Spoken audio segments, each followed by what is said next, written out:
dan mereka kena hukuman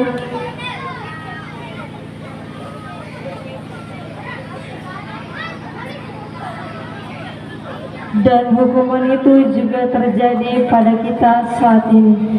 Marilah kita dengarkan liturgi dari kelas 3. Tapi ular itu berkata kepada perempuan itu, sekali-kali kamu tidak akan mati.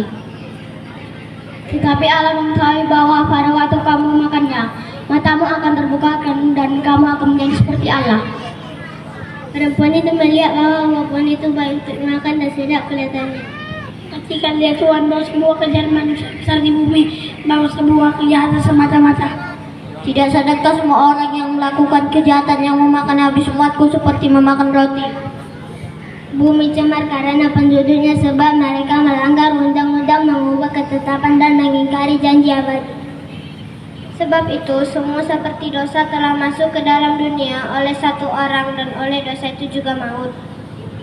Maka sebelum hukum Taurat telah ada dosa di dunia, tetapi dosa itu tidak diperhitungkan kalau tidak ada hukum Taurat. Sungguh pun demikian, maut telah berkuasa dari zaman Adam sampai ke zaman Musa juga atas mereka. Coba ditujukan akan umi penduduknya apa hukuman yang tidak berbuat dosa dengan cara yang seperti yang telah dibuat oleh Adam dan adalah gambaran dia yang akan datang. Amin.